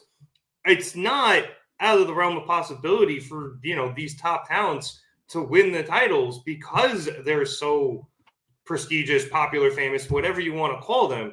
I mean, James has been watching this shit forever. He can attest to this way more than I can, but these are good fucking titles. Just because it's the quote-unquote other brand that AEW, or not even AEW, that Tony Khan owns, doesn't mean they're shitty titles, and they can be used very well. I think all fairs being fair here, ROH has a stigma right now because they couldn't get a TV show. And because of that, they are inherently going to be viewed as the lesser Tony Khan promotion. It's unfortunate, but it's just the nature of how this stuff works. If ROH ever gets a TV deal, I'm sure we will never see Ring of Honor stuff on AEW TV again, unless we're going to get Survivor Series where it's the one night a year where AEW and Ring of Honor collide. But in the meantime, yes, I understand the purpose that they serve. For some people, that's not okay. For some people, they don't want to see Ring of Honor be lesser than AEW. And I respect that take. I am a diehard Ring of Honor fan. Danny asked a question. When was the last time any of these Ring of Honor champions were on Ring of Honor and not AEW Dynamite? That's a great question. I have no friggin' clue because none of us are watching Ring of Honor right now. They might be there every week having the best matches of their career. We sure as shit know Athena is, but we don't know because we're not watching. So I mean, I was going to say a lot of those people I think are on Collision, and if I remember correctly, they film most of Ring of Honor before Collision, right? So I'm sure Eddie is on the show, maybe not defending all the time, but I'm sure he's on the show. Yeah, but it's a Ring of Honor problem. It's a weird look that unfortunately the Bullet Club Gold members got their first gold in Ring of Honor and not AEW. It would have been nice to see Jay White with an AEW title. I don't want a unification simply because I see the value in Ring of Honor, whether it's long-term with a TV deal or even short-term now and getting just as a developmental brand for AEW. But who knows? Time will tell. I don't want unification, though. That I can say. I don't want unification. That's fair. That's fair. And I don't think we'll get it because they are technically separate companies as opposed to, you know, WWE, whether it's Raw and SmackDown or even NXT. They're all one company under one umbrella. Matt, did you have a wardrobe change I was a little No, cold. Yeah. you're colorblind. That's all. I really just wanted a drink. Also, I was cold, so I just kind of multitasked and like dipped for like probably 30 seconds. No more sleeveless collar neck for you. Oh, Yeah, I collar neck, needed turtleneck. the neck to breathe. All right, everybody, 1 second. I gotta have a sidebar with Rev real quick. Just Yeah. earmuffs it real quick if you're not Rev. Buddy, we don't talk about how the sausage is made. You know, we don't talk about the wardrobe changes. It's all smoke and mirrors. And you know, like this could have been done better, but I get it. So next time, just leave it. What? It was making fun of him. I know, but then you got called colorblind. James, sidebar to your sidebar, like we do bits. So I don't get getting, you know, it's all good with me. Can I sidebar into this sidebar and say we probably shouldn't make fun of each other? We're a team, right? We should probably stick together. Light ribbing is fine by me. That being said, we're gonna play a quick game that I'm gonna play, which is I like to call on a scale of 1 to 10, how much do you guys look like teachers? All right, first up, I'm going to say me. I'm going to say maybe like a 5 at best on the teacher scale. Then we're going to go to Rev. Rev, you're about a 6.5 out of 10. You're very tall, which not everyone knows just looking at the camera, but that does play into it. But you wear way too many hats to be a teacher. Teachers don't really wear hats. So, you know, otherwise you'd be higher on the scale. Thank you. Ooh, and James, you're a solid 8. You bring in teacher vibes, okay? You can easily be a teacher. I mean, no one really knows what you do, so maybe you are a teacher. Who knows? And Matt, if that is your real name, I think you are also. Actually, I think you bumped James a little bit. I think you are the winner, and you look the most like a teacher in this group right now. I would give you an 8.5. Why am I at the bottom now? What the who knows? You're having way too much fun back there. But you definitely give off strong teacher vibes. And then just real quick, because be honest, guys, I gotta go to bed, so I'm about to bounce. I just want to give a quick shout out to our sponsor this week. Thank you so much. As for the 3rd week in a row, we're sponsored by adultswearwatches.com. It's just a website that pretty much says once you become an adult, you should start wearing a watch to tell the time and not just relying on your phone, because there's just going to be times where it just doesn't look good to pull out your phone to check the time, and then you're going to have your phone plugged into the wall sometimes, and you gotta have a watch on so you know the time. So that's adultswearwatches.com. Use coupon code mark it down to mark down those prices by 20%. Thank you so much. And if you buy something from that website, let us know. We'll give you a shout out on next week's episode. Thank you guys so much. All right, ad reads over. We get back to the episode. And yeah, Matt, you look the most like a teacher. Congrats. Thanks. What do I win? Do I win a watch? Unrelated. You win a breakdown of the next segment of the evening, which was a backstage promo from Adam Cole and Wardlow. Good night, Danny. Cole, this was very quick. Cole was just remarking that they have only scratched the surface of Wardlow's talent, saying he's going to continue to run through opponents before bringing the AEW World Championship to the Undisputed Kingdom. Thanks, producer boy. That includes you as well. Let's go next to Deonna Purrazzo versus Anna Jay. And once again, Toni Storm completely stole this entire segment. Yeah. I watched the match. It was fine. Don't care. She was on commentary again, immediately stole the show because she mistook Riccaboni, who was on commentary for Tony Schiavone tonight, but she thought Riccaboni was Schiavone and was like, Tony, you look great. You lost weight. You shaved your beard. You look amazing. Taz made a quip about him not having the stupid earring in. And then when we come back from commercial, Tony is sitting there. She's stroking Riccaboni like a fucking James Bond villain with a cat, feeds him a macaroon, and then tells him whatever he's doing with his feet under the table to do it harder. So I completely missed most of this match because I was laughing so fucking hard at Toni Storm. I did catch the end, which was Deonna beating Anna Jay by submitting her. with the Venus del Milo, I believe they called it. It was kind of like a Rings of Saturn, but like more straitjacket to the back. Cool looking move. Deonna is undefeated. I think she's on 3-0 in AEW. Obviously, it's 2-0. Excuse me. Thank you, James. You would know. Early returns, but she's looking good. After the match, Renee came into the ring and to interview Deonna and said that Tony has wanted to meet up with her, but Tony's right there. You got anything to say? Deonna says that her and Tony used to be like sisters, but Tony has clearly turned into a person that she's never seen before. However, the same could be said about Tony, as she has never met the best technical wrestler in the world. Tony takes exception to this, and I think Deonna, Serena Deeb might too. We'll get there later. But Tony takes a lot of offense to this, screaming technical as she has Luther lift her up onto his shoulders and then calls Deonna an artificially tanned hag and said, and I'm pretty sure she said this, I think I heard this properly. She said she should come up there and punch her in the box. Until then, chin up, tits out, and watch for the shoe. And we have Mariah throw a shoe at Deonna.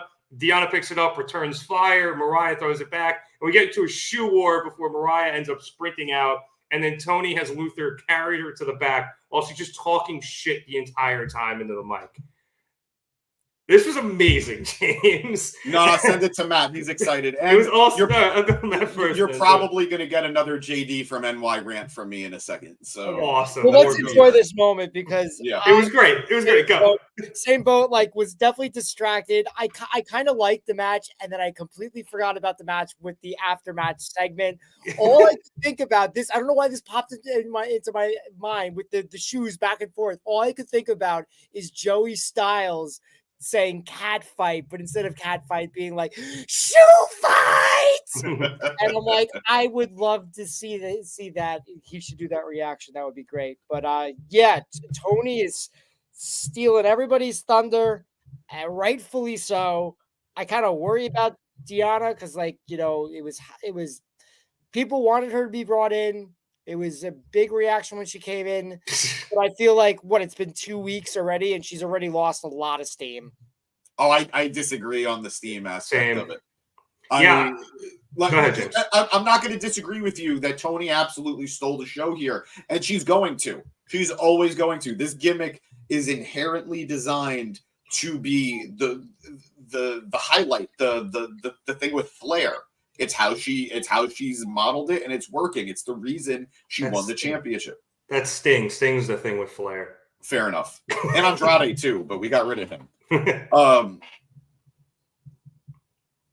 All that said, Deonna has won, as Renee said, 2 matches in 4 days. She said, I heard Bucks, like BUX. So it might have been butt or box.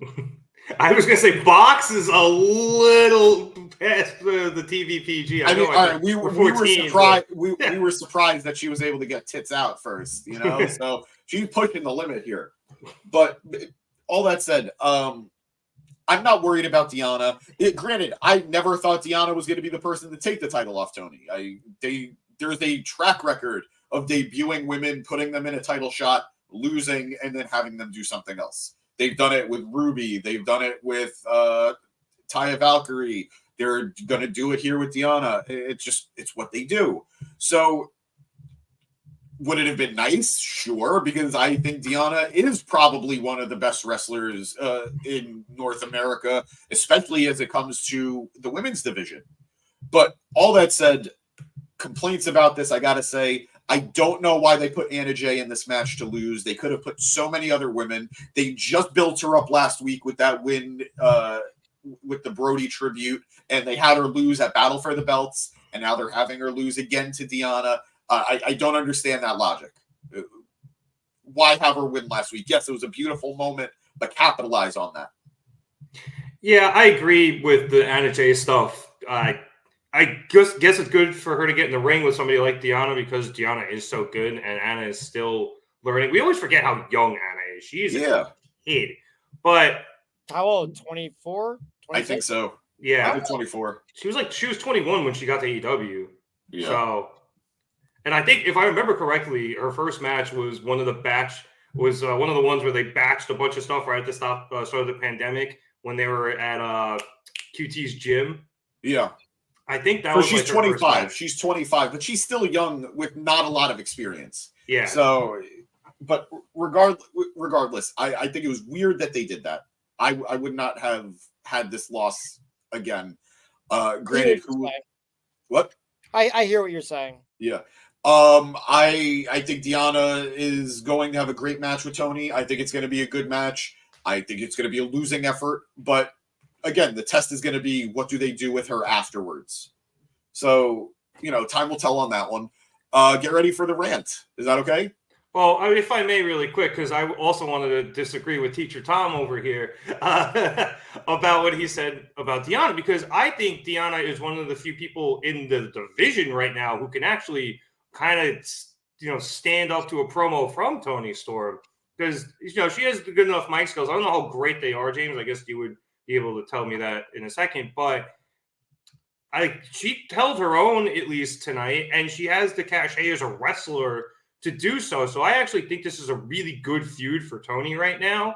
And it's a good entrance for Deonna because she comes in, she's an immediate contender and credible threat. And yeah, even if she loses, and I think, and I mentioned this before, and we can get into it after your rant, set up with Serena Deeb after she says she's the best technical wrestler in the world. We got a Serena Deeb promo package at the pay-per-view. Yep. So that would be a good second feud for her, or maybe not because Deeb is returning, but we'll see. Either way, I think we're very well set up here. And, I saw somebody on Reddit say, this is what we're getting because Jamie Hayter's out. I'm totally fine with that. Yeah. Because Jamie Hayter right now feels like she might be endgame for Toni depending on her injury. But for now, Deonna's great. She's holding her own on the mic, and she's definitely going to go hold her own in the ring, presumably when we get to Revolution. No, I agree. And I would love it. We'll see. I would love to be proven wrong on this. It's just, again, it's the same thing as Trent. When you've been down this road so many times, you know the footsteps. Yep. But we'll see. There you go. Thank you. And thank you for bringing it up. This is what I'm going to say. If you are anybody who has spent any time on the internet in the last 2 weeks commenting negatively about Deonna Purrazzo's body, you're a fucking idiot. You're stupid. You are probably lonely. You probably haven't looked in a mirror or at your own penis since you've been able to, since you hit puberty. Beyond the fact that we shouldn't be commenting on women's bodies in 2024, I think we all need to realize that there has been a very unhealthy stigma of how these women are supposed to look when it comes to professional wrestling. And she might not have the maybe traditional body that we're used to with female wrestlers, but she looks incredible. She has the confidence of a champion and a superstar, and she handled herself on whatever form of social media she decided to deal with it like the biggest professional in the world. Not only that, she could probably break your damn arm. So why? Just don't be that guy. Don't be that person. Don't be that shitty human being. You don't like it? Doesn't matter. You're never going to meet her anyway. She was going to turn you down and her husband would probably smack you upside the head. So please, everybody, grow the fuck up. Don't do this. We do this with everybody that we don't like. This is what you guys do. Oh, she went to AEW instead of WWE. I'm going to rip her apart online. Shame on you. Shame on who raised you. You know what? I take that back. I'm sure they're just as disappointed in you as I am. So please be better. She might not be crying about it, but that doesn't mean that the people who are looking up to her aren't upset about it. Grow up, be better, move on. That's it. That's it. Nothing. Well, sorry. Well, Bravo. no, that's good. No, it needed to be said. Like, I was like, as long as they can do the job, like, who cares, right? Not everybody has to have the same body type, and that goes for the men, women, and everybody in between. There you go. Well said. Well said, partner.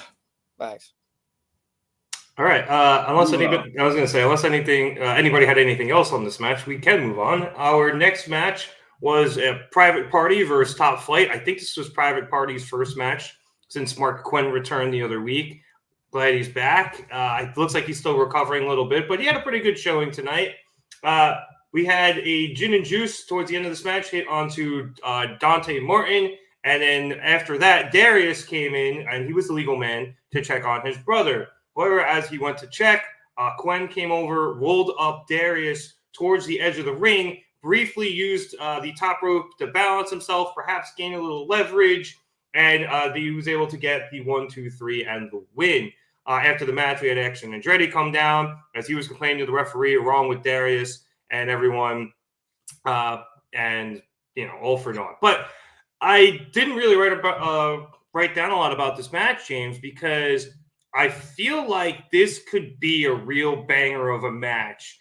And it's another one of those instances where those guys might have held a little something back. Part of it, I also think, is Quen is, just coming back off his injury. I'm not 100% sure he's in ring shape yet. He'll get there. But like I said, he still looked really good considering it was his first match back. So I think you put in all of those factors. You got a decent match, but not the best one I think we could see out of these four guys.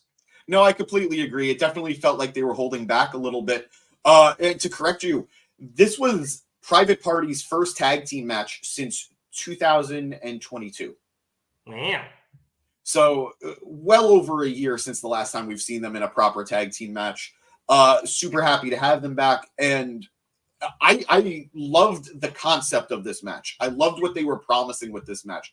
These were two young teams, have never won a title in AEW, are looking to establish themselves again. Darius and Dante, we've talked about their various injuries over the years, how it almost felt like they were never on the same page. And now they're finally building steam. Private Party, first match since 2022. Great to see them in the ring again and looking confident, looking more confident than they ever looked in their initial run.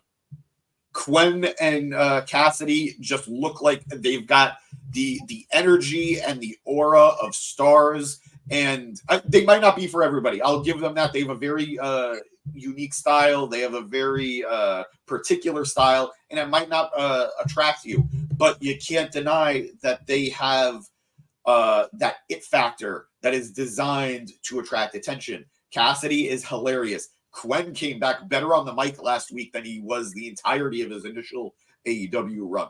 So good stuff for these kids. Very good with Top Flight as well. I think the finish is what it needed to be, because I think we're establishing the identities of these teams again. I think we're establishing the identities of Private Party. They came in with a chip on their shoulder last week. They came in with a little bit of a grudge saying, we're going to be the best. It doesn't matter what team we got to beat to prove it.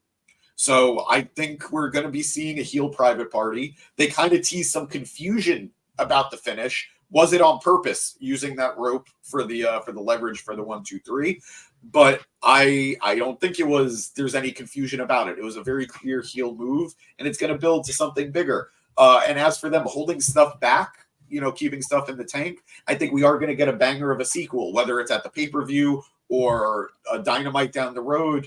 I think they're going to really deliver, and I'm looking forward to it. I hope at some point in 2024, or at the very latest 2025, these teams have each had a chance to be tag champs.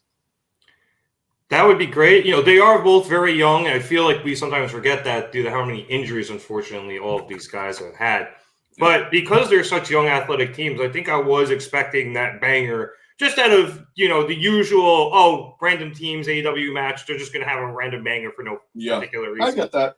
And, like these are three of the guys on these teams are in my all wrestling dunk contest instead of how high they can jump. But I think it was smart for them, Matt, to, pump the brakes, at least for now, and we'll get those banger of those matches down the road a little bit. Yeah, I think it was good, not great. We'll see where it goes. I think the ending was perfect. I mean, it really as wrestling fans, we know, they're going to turn heel. That's the plan. But just objectively looking at it, if you never knew, if you didn't know anything about wrestling, you would wonder did he do that on purpose or did he lose his balance? And so it can only go up from here. Good start. And we'll see. I've lost interest in both teams, to be honest, but I think they're more than welcome to, get me back on board, and I'm sure they're capable of it. We'll just have to wait and see. And I think that's a result of this, the stop-start because of the injuries. You've had Darius be out, or Dante was out for a long time, Darius was out first. Dante finally comes back, and Darius immediately gets hurt. Yeah. You have Isaiah and Quen being together. They turn heel. I forget which one of them got hurt, and then they end up, in the Hardy family, essentially. And with Quen out for so long, Isaiah was just kind of running with the Hardys until, Quen returned the other week. So I think hopefully this is a nice little soft reset for both teams. I know we have Action Andretti with Top Flight as well, and he's a cool addition. But I think from here we'll be able to build up to not just you, but everybody caring about them again. And they'll give us a reason to care. It could be a feud between the two of them. This could just be a short thing to, give them both jumping off points. But either way, I look forward to the future of both of these teams, both near and long term, because like I said, they are really good. They are really young, and they got plenty of time to become great and win tag team gold. All right. After that, we had the Darby Allin and Sting promo package that I mentioned earlier. Also, really side note about the other match that we just had. It wasn't the time slot of death. They didn't have to put on a banger, but it's neither here nor there. And to finish out the show, we come to our main event, which saw Samoa Joe face off against the cold-hearted, handsome devil Hook for the AEW World Championship match. Hook came out of this match very strong, but Joe was able to fend off an early Fury and took back over with just an absolute devastating running elbow that flattened Hook, and Joe starts dominating. Hook was able to make a small comeback until Joe hit him with that Uranagi through the table on the outside, which was just brutal because Hook's back hit the edge of the table, and then he fell, and then the table gave out. And then Joe was standing over him, as he did multiple times throughout the match, being like, "You understand me now?" And Hook just double birded him. So Joe picked him up and power bombed him onto the ring apron. Hook was eventually able to shove the referee away and make it back into the ring before a 10 count. He was able to kick out of a power slam, then a Death Valley driver, and then he gets hit with a muscle buster, and we all think it's over, and he kicks out at 1. Hook then makes a furious comeback, hitting lariats after lariat after lariat, Gojima, before hitting I did not do that on purpose. Before hitting a T-bone suplex, finally, after he attempted it multiple times throughout the match, and trying to lock in the Red Rum. However, Joe is able to counter. They made mention of the fact that Taz used to manage Joe, so if anybody knows how to get out of that, it is Samoa Joe. And Joe was able to lock in the Coquina Clutch, causing Hook to pass out. And he was actually counted out the way MJF was, as the referee dropped the arm 3 times and called for the belt. After the match, Hook comes to, and as he's staggering up, he calls out Joe, asking him if that's all he's got. Joe, taking much offense to this, comes back into the ring, hits a muscle buster, that being a second one. And then Hook gets up again and is still talking shit to Joe. And Joe's about to come back to the ring, but Hangman Adam Page has his music hit. He comes to the ring and is able to have Joe leave. Chase him off. That's the phrase I'm looking for. As Joe leaves, we then cut to Swerve Strickland and Prince Nana in the crowd. Eventually, Hangman notices him, and they have a stare down before Swerve leaves. And then Hangman helps Hook back up and tries to give him the ring, but Hook is far too pissed off to do that, and he storms out with his FTW championship. Matt, this match was awesome. I was a little nervous when I only saw 10 minutes left on the clock. I knew it was commercial free. Same. I was a little nervous. I was like, oh, God, is Joe going to squash him real quick and then something's going to happen? But no, I thought Hook looked phenomenal in this. I think the top comment on the Squared Circle after Dynamite thread is, this was sink or swim for Hook, and Hook was Michael Phelps. He sold unbelievably. His offense looked great. All his comebacks. I loved everything about this match, and Joe looked absolutely, utterly dominant, and that's the Samoa Joe I want to see in this championship run. Yeah, I mean, you couldn't say anything better than that. My only complaint, I actually have two complaints. One is I'm going to let James complain about it because he mentioned it at the very beginning of the show, and we should circle back to that.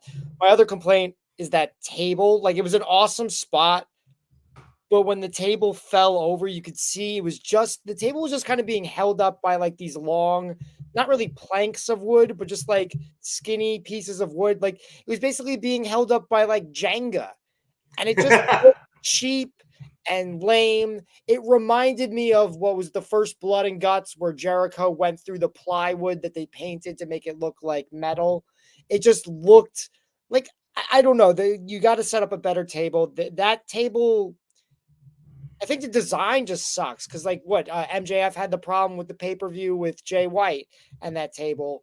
So that was my only complaint. That's not Joe's fault. That's not Hook's fault. That's just, behind the scenes, the guy production that needs to fix that, because it's not how a table falls. And also it's just kind of embarrassing to see what was underneath that table. And then I guess we'll leave.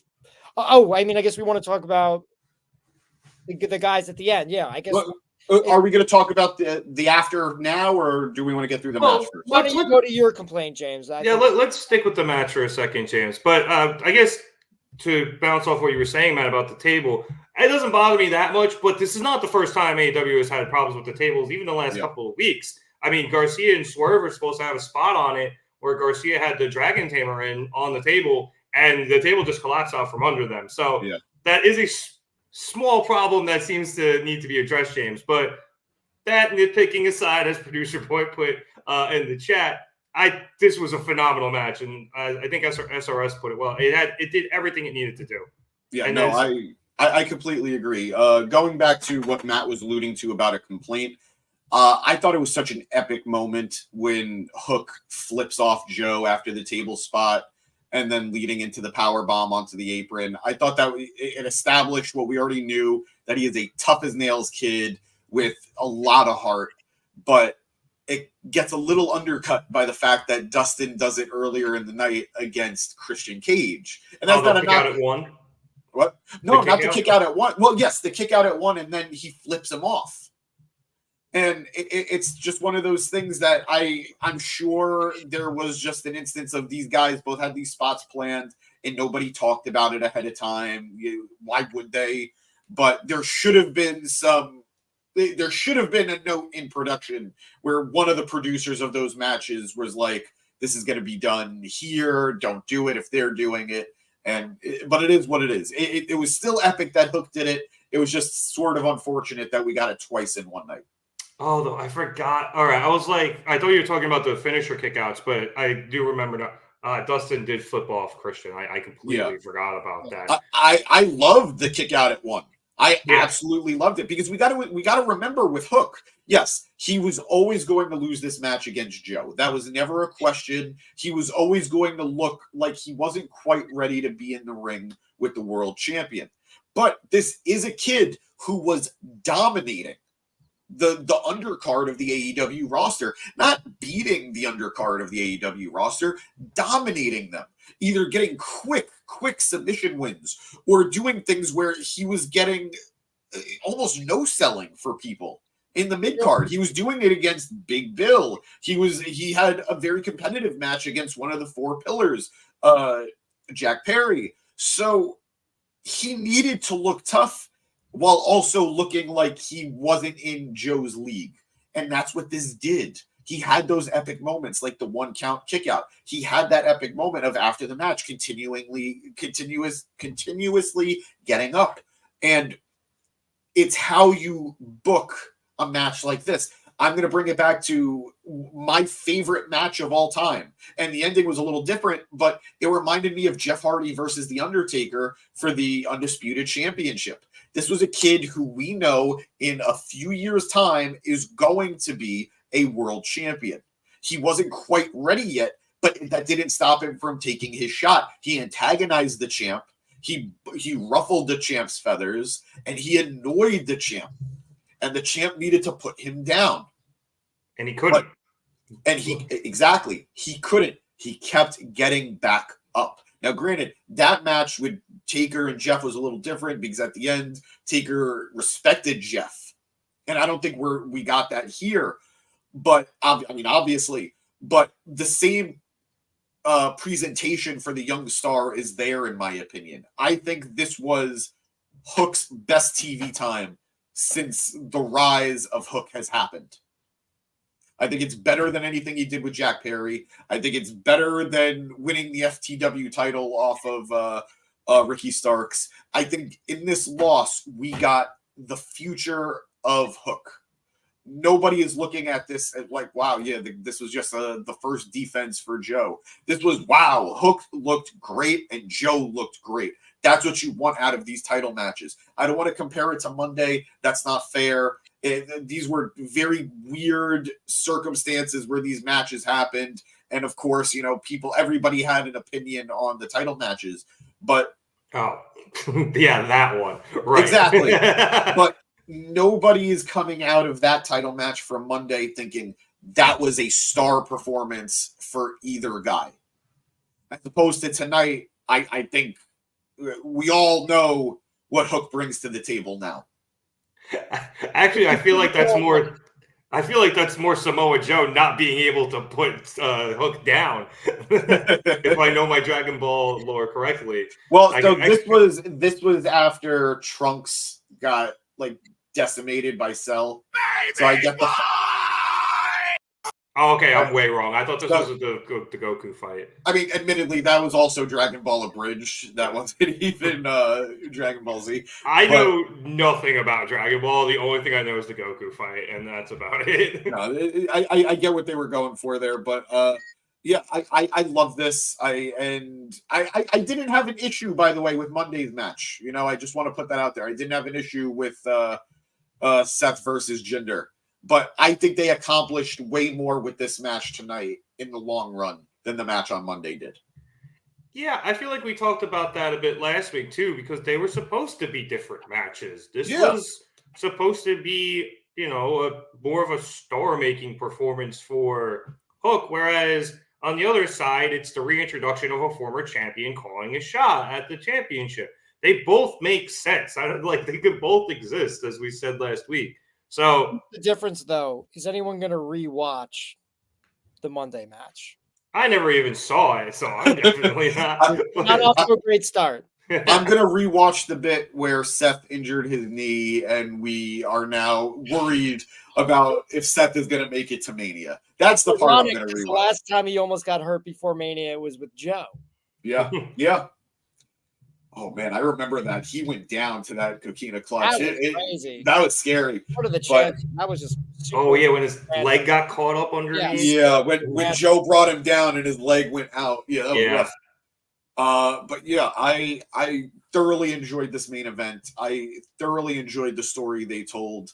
And I think we are going to, like Matt very well just said, I think we're going to look back in a few years and be able to rewatch this match with it, with an energy and an excitedness that you can't get from what we got on Monday. Good point. I do want to bring it back to the end, the post-match stuff with Hangman and Swerve, because Matt, I know you wanted to talk about this. It almost seems like we are building to this triple threat of Hangman, Swerve, and Samoa Joe at the pay-per-view. And now you've had Hangman and Swerve both say they're coming for Joe. You had them be in the ring and call him out last week. Now you have Hangman getting involved in Joe's business. After the title match, chasing Joe off as he's continuing to attack Hook. I think that's just going to further antagonize Samoa Joe and create even more tension as we head to this match. I think a triple threat match on paper is great. I think that'd be an awesome match. I'm in the house of, I should say Swerve's house.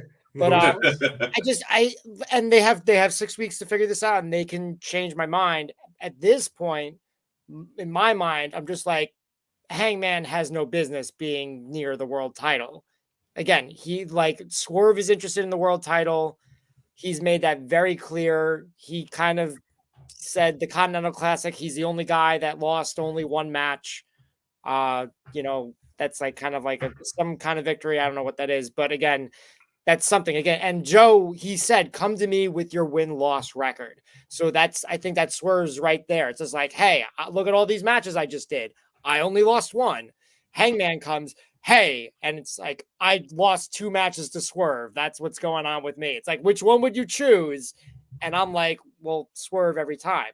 Again, they have 6 weeks to figure this out. Maybe they have a third match, Hangman versus Swerve, and Hangman beats them, and then it becomes a triple threat. I don't know. We'll see. But yeah, it looks to me like a triple threat, and I think that way Joe gets to keep the title a little bit longer. If you had asked me on the 30th, well, at World's End, I would have said it was going to be Joe versus Swerve, and maybe Swerve wins the title. But I don't think they're going to jump on Swerve just yet. I think he's going to have to wait maybe one more pay-per-view, but we'll see. So I think the triple threat is designed specifically to take the title off of Joe. I can see that too. And I think it's designed because so to go point by point, Hangman, his purpose in this match. Sure, Joe said, come to me with your win-loss record. You got to remember, the only reason Hangman is involved right now with Joe specifically is because Joe is the one who hired the hit on him from the Undisputed Kingdom. So he has a grudge against him. And as a former world champion, I'm of the belief that any former world... we fucking saw it on Monday. Any former world champion has a claim to just be able to get into a title program believably. Justified or not, I don't know, but Hangman has basically won everything he has to do. And I talked about it earlier in the promo that Swerve cut. Hangman keeps on winning. The only person he's lost to is Swerve. Yeah, he really wasn't gunning. What? I was just to add, a little more to your argument. He beat Claudio and Roderick Strong recently, and I think they're probably going to add a few more solid wins in his, into his belt before the pay-per-view to, I think, alleviate any concerns Matt may have about, him not being worthy enough to be a challenger. James. I think it's tough. I hear what you're saying, James, and I even agree with you on the triple threat. As soon as I said it, I'm like, but that could also the same way could be a way Joe loses it. I think it's hard. Normally, I think all you're saying about Hangman makes sense, and you could throw him in a title match. But the fact that Swerve is right there, and it's like you kind of just look over and you're just like, bro, I just beat you twice. Kind of negates that in my opinion. But we have the 6 weeks to figure it out. Maybe he wins that third match. And you also have to think Swerve will have that argument as well. Swerve will probably say, "Why are you here? I've beaten you twice. This shouldn't even be a conversation." But he also does recognize that Hangman does have that world title that he never had. So I think all of these are great points. I think they could believably tell that story without anything feeling forced. Hangman has a grudge against Joe, and that's why he's gunning for him. Swerve doesn't care about any of this, and he's been saying that since his initial feud with Hangman. This isn't personal. I want success. I want the title. I don't care about you as a person. I want the title. For Hangman, it's all personal. Being champion is personal to him. Especially by beating the guy who put out a hit on him and possibly the guy who beat him twice and invaded his home and threatened his, infant son. Exactly. So I also think a one-on-one between Hangman and Swerve at this point. We've been talking about it. We talked about it before you ever joined us. We see the value in a third match, but that match shouldn't just be a match. It should be a title match at some point. Yeah. Whether it's Hangman finally getting his win and the title off of Swerve or whatever it may be, it's too good a feud to blow through a trilogy with no stakes. So I understand. Again, for me at least, that's another argument for the triple threat. And again, Swerve versus Joe, you said back at World's End, you could have seen that being the feud, and I get that. But you also got to recognize a heel versus heel main event pay-per-view is a tough sell for a lot of people. I was just speaking to, I'm gonna name drop a little bit.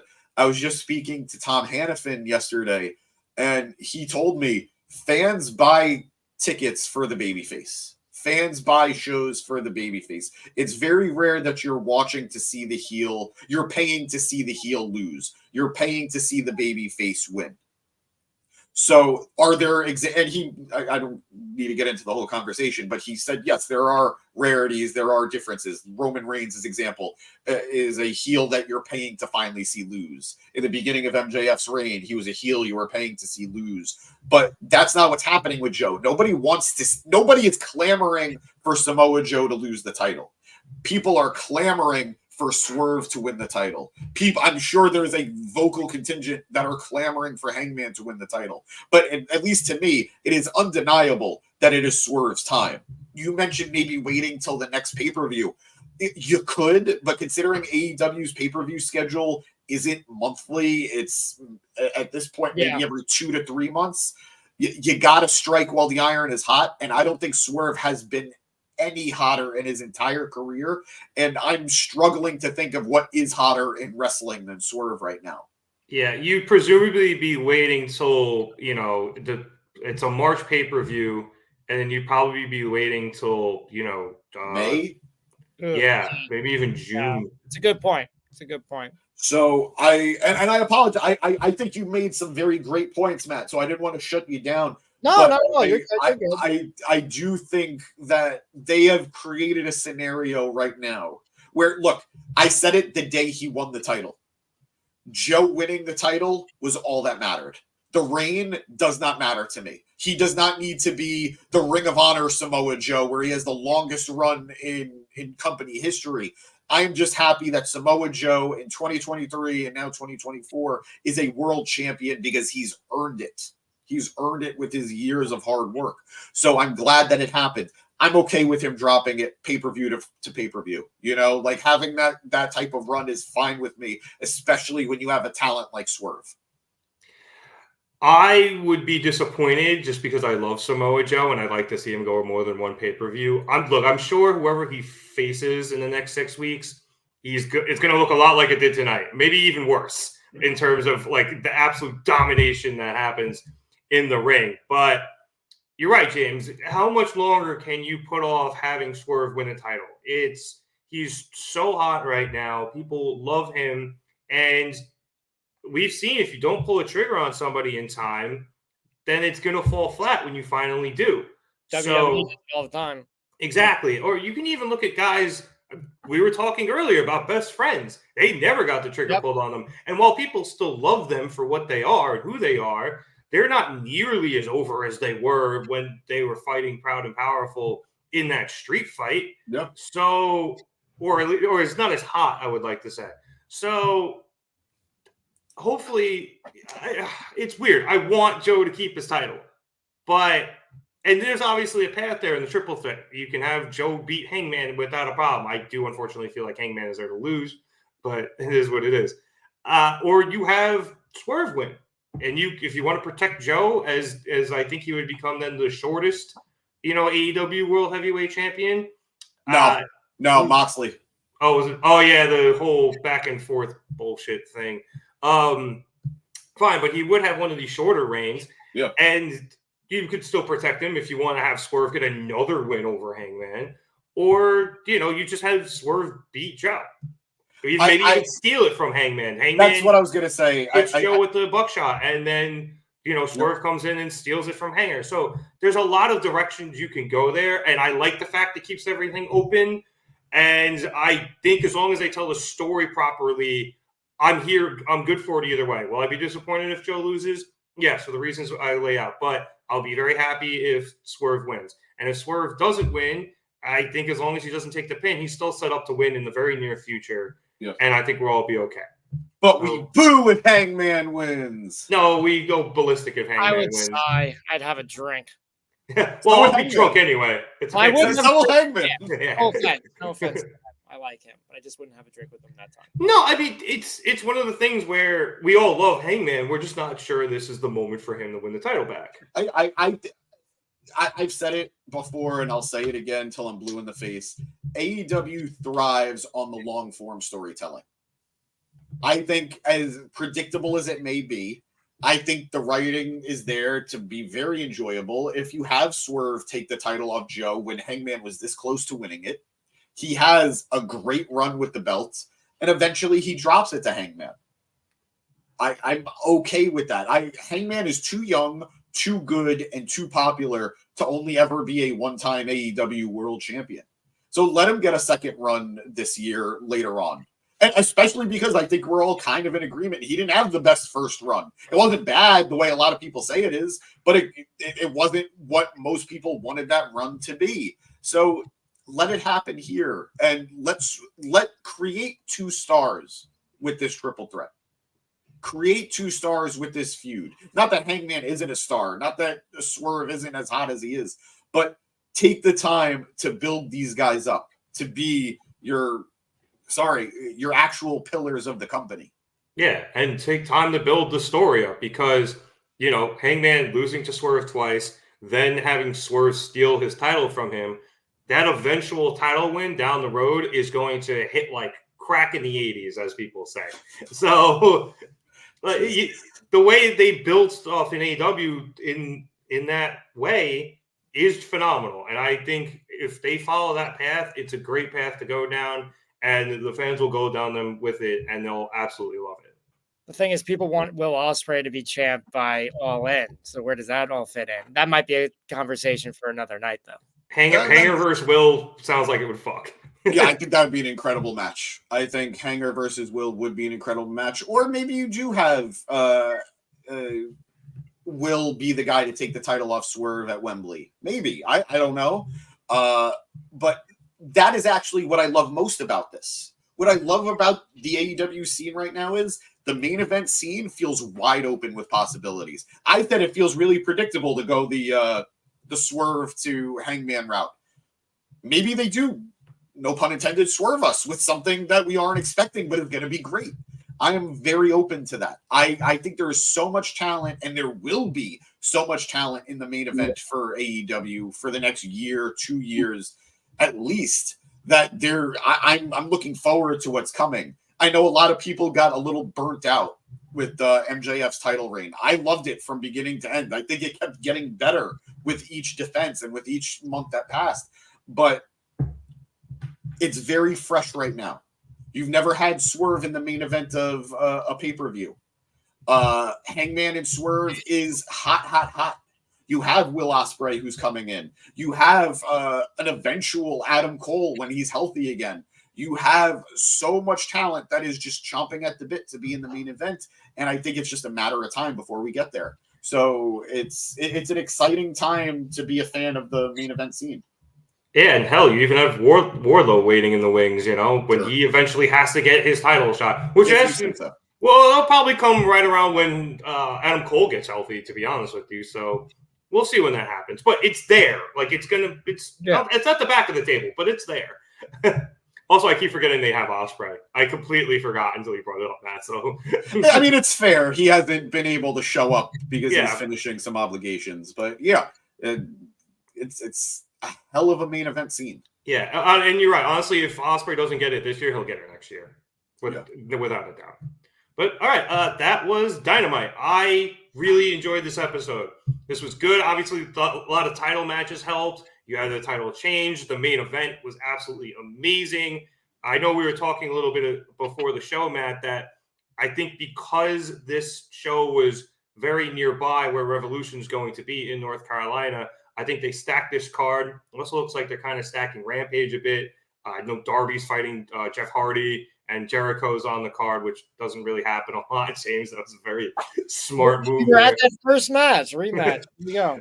But I really, really enjoyed the wrestling on this card, Matt. And the promos, wasn't too many of them, but the ones we got were actually pretty good.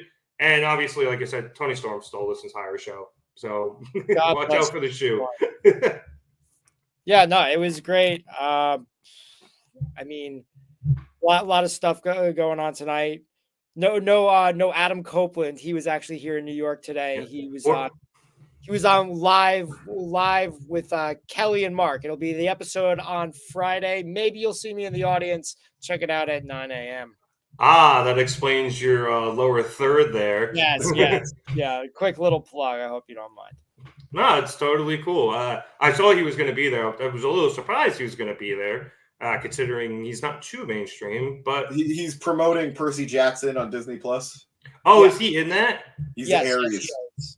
Ooh, I actually kind of. I've heard good things. Answer. I've heard he did a pretty good job with it. So I've heard good things too. The odd thing I will say about the interview, and like I said, you guys should watch it on 9 on Friday.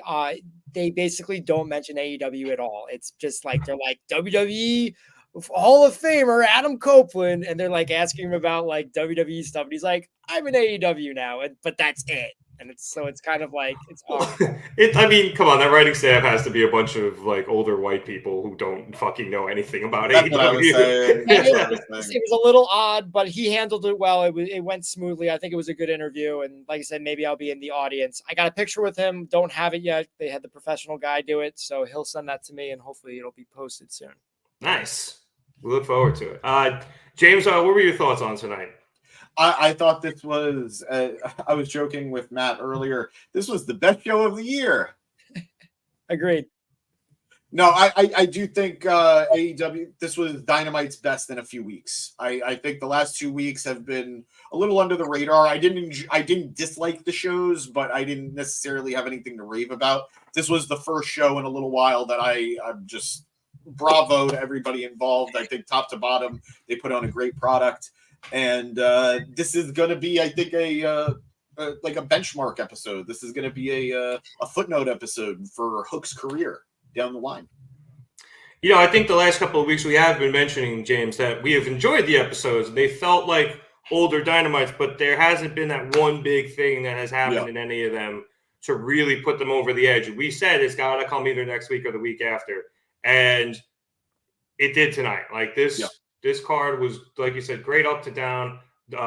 No complaints, to borrow a line from a sign that was in the crowd.